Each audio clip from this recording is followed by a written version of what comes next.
Hello everyone, কেমন আছো তোমরা সবাই? আশা করছি তোমরা সবাই ভালো আছো। নাম অজয় রায়, থার্ড ইয়ার এমবিবিএস স্টুডেন্ট। তোমাদের সকলকে আমার ইউটিউব চ্যানেলে স্বাগত জানাই। তো ফ্রেন্ডস, তোমরা সবাই যেমনি জানো যে আমার এই ইউটিউব চ্যানেলে মেনলি আমি পশ্চিমবঙ্গে প্রাইভেট মেডিকেল কলেজের স্টেট কোটা এবং ম্যানেজমেন্ট কোটা নিয়ে আলোচনা করে থাকি। ঠিক একই রকমভাবে আজকে বন্ধুগণ একটা ইনফরমেশন নিয়ে এসেছি তোমাদের কাছে। তোমরা জানো যে আমাদের পশ্চিমবঙ্গে একটা নতুন মেডিকেল কলেজ ওপেন হয়েছে এবং সেই মেডিকেল কলেজের নাম হচ্ছে রানীগঞ্জ মেডিকেল কলেজ। এবং এই মেডিকেল কলেজ তোমরা সব কিছু এই ব্যাপারে অবগত আছো, কিন্তু সবার মনের মধ্যে একটা কোশ্চেন ছিল যে অ্যাকচুয়ালি এই মেডিকেল কলেজের ফিস স্ট্রাকচারটা কত দাঁড়াবে। তবে আজকে সেই ফিস স্ট্রাকচারটা কত দাঁড়াবে এটা A to Z নিয়ে আলোচনা করবে। এবং রানীগঞ্জ মেডিকেল কলেজের ওয়েবসাইটে এরা কিন্তু নিজস্ব যে ফিস স্ট্রাকচারটা আছে সেটা কিন্তু পাবলিশ করে দিয়েছে এবং এর ফিস স্ট্রাকচারটা দাঁড়িয়েছে প্রায় বলতে গেলে সমান কৃষ্ণনগর ইনস্টিটিউট অফ মেডিকেল সায়েন্সের। তোমরা জানো যে রানীগঞ্জ মেডিকেল কলেজে অলরেডি 100টা সিটের পারমিশন পেয়েছে এবং আজকের সিট ম্যাট্রিক্স আমরা কনফার্মেশন হয়ে গেলাম এবং এই 100টা সিট থাকার ফলে তার কিন্তু সেম কৃষ্ণনগরের মতো কিন্তু ফিস আছে এবং সেটা নিয়ে আমরা আলোচনা করব। তো তোমাদেরকে বলে রাখি যে Raniganj institute of medical science যে কলেজটা রয়েছে এটা অবস্থিত রয়েছে MN ঘোষ রোড, মঙ্গলপুর, রানীগঞ্জ, পশ্চিম বর্ধমান, ওয়েস্ট বেঙ্গল। পিন নম্বর হচ্ছে 713347। ওকে, তোমরা A to Z সব কিছু এখানে ডিটেলস দেখে নিতে পারো।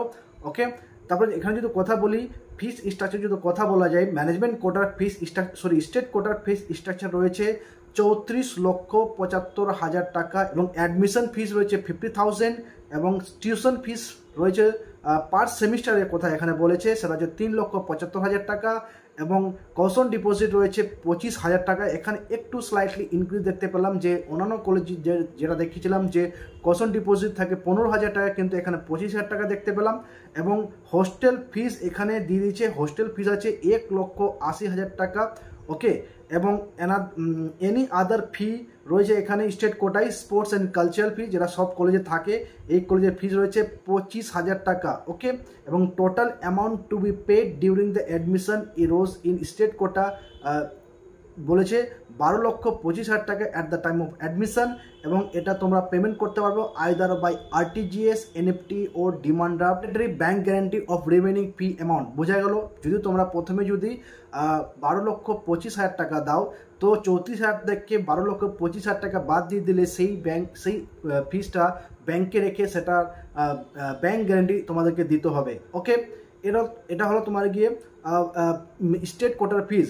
এবার কথা বলবো আমরা ম্যানেজমেন্ট কোটার, সেটা হচ্ছে ম্যানেজমেন্ট কোটা অথবা সেন্ট্রাল পুল কোটা অথবা ডোনার কোটা। টোটাল ফিস রয়েছে 91 লক্ষ টাকা। ওকে, এখানে দেওয়া হচ্ছে ₹91 lakhs অনলি। ওকে, অ্যাডমিশন ফিস রয়েছে 50,000, টিউশন ফিস রয়েছে 10 লক্ষ টাকা এবং কশন ডিপোজিট রয়েছে 25,000 এবং হোস্টেল ফিস রয়েছে 1,80,000 এবং এনি আদার ফি রয়েছে 25,000, যেমন হচ্ছে স্পোর্টস অ্যান্ড কালচারাল ফি। এবং total admission paid during the admission 25 lakhs, মানে 25 লক্ষ টাকা দিতে হবে। সেটা হচ্ছে সঙ্গে দিতে হবে bank guarantee, bond remaining fee. Okay, mandatory bond of remaining fee amount, bond দিতে হবে। এখানে ব্যাঙ্ক গ্যারান্টি এখানে কোনো উল্লেখ করিনি, কিন্তু বন্ডের কথা বলেছে এবং এটা তোমরা পেমেন্ট করতে পারবে আইদার RTGS, NFT এবং ডিমান্ড ড্রাফট। ওকে, তো এই সব বিষয়গুলো আছে। তোমাদের ক্ষেত্রে বলতে পারবো যে এখানে স্পোর্টস অ্যান্ড কালচারাল ফি যেটা আছে এটা কিন্তু অন্যান্য কলেজের তুলনায় খুব কম। এবং হোস্টেল ফিসের যদি কথা বলি 1,85,000, এটাও কিন্তু ফিসটা কম কম্পেয়ার টু আদার কলেজ। অনেক কলেজ রয়েছে। ওকে, কোনো কলেজে দেখেছি 2 লক্ষ বা 2.5 লক্ষ বা 1 লক্ষ 2 লক্ষের কাছাকাছি থাকে, তবে এইখানে হোস্টেল ফিসটা কম। হ্যাঁ, এটা একটু মানছি যে ম্যানেজমেন্ট স্টেট কোটার ফিসটা বেশি compare to others medical college, কিন্তু জানি না কী কারণে এরা কীরকমভাবে ফিস ডিসাইড করে। তবে কৃষ্ণনগর যেহেতু 100টা সিটের পারমিশন পেয়েছে এবং রানীগঞ্জ ইনস্টিটিউট অফ মেডিকেল সায়েন্সের 100টা সিটের পারমিশন পেয়েছে, তো এই দুটো কলেজে কিন্তু ফিস প্রায় বলতে পারো একই রয়েছে। সব কলেজে 50টা সিট রয়েছে, সেখানে যেমন ইস্ট ওয়েস্টে সেখানে কিন্তু ফিস বেশি আছে। এবং জাকির হোসেন মেডিকেল কলেজে 50টি সিটের পারমিশন পেয়েছে, সেখানে আই হোপ যদি কিছুটা যদি ফিস যদি কমে যায় তাহলে কিন্তু স্টুডেন্টের পক্ষে খুব রিল্যাক্সেশন হবে এবং বেনিফিট হবে।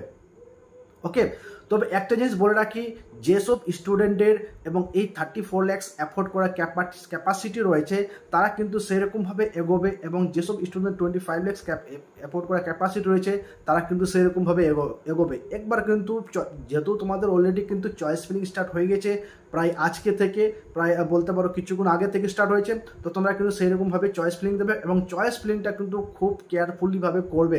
কেননা ফার্স্ট রাউন্ডে দেখেছি অনেক স্টুডেন্ট চয়েস ফিলিং করেছে, কিন্তু সেই চয়েস ফিলিং ভুলভাল করার ফলে নিজস্ব যে ড্রিম কলেজটা ছিল সেই ড্রিম কলেজটা পায়নি। অতএব এই জিনিসটা মাথা রাখার বিষয় আছে, তোমরা দেখে নেবে যে কোন কলেজে A to Z, মানে ফিস দেখো, ইনফ্রাস্ট্রাকচার দেখো, কলেজ ক্যাম্পাস দেখো, ওর ওয়েবসাইট ভিজিট করো, কি আছে, পারলে ওখানকার স্টুডেন্টের সাথে কথা বলো। ওকে, কেননা এত তাড়াহুড়োর কোনো বিষয় নেই। আজকে 19 তারিখ, 20 তারিখ, 21 তারিখ অবধি তোমাদের কাছে টাইম আছে, কালকে তো সারাদিন টাইম আছে। তো অতএব এত তাড়াহুড়োর কোনো বিষয় নেই, এবং প্যানিক করবে না, আস্তে সুস্থে ধীরে মাইন্ডে, এবং যা যা দরকার তোমরা যে কলেজ টার্গেট করছো সেই কলেজের গিয়ে ভিজিট করো, কলেজের অথরিটির সাথে কথা বলো, পারলে স্টুডেন্টের সাথে কথা। তো বন্ধুরা আর বেশি কিছু বলবো না, তোমাদের যদি এই ভিডিও ইনফরমেটিভ হয়ে থাকে তাহলে অবশ্যই এই ভিডিওটাকে লাইক করো, চ্যানেলটাকে সাবস্ক্রাইব করো, এবং কোনো কিছু জানার যদি প্রয়োজন হয়ে থাকে তাহলে তোমরা অবশ্যই আমার ইউটিউব চ্যানেলের কমেন্ট বক্সে গিয়ে কমেন্ট করো, আমি যত পারবো সম্ভব ইনফরমেশন দেওয়ার চেষ্টা করব।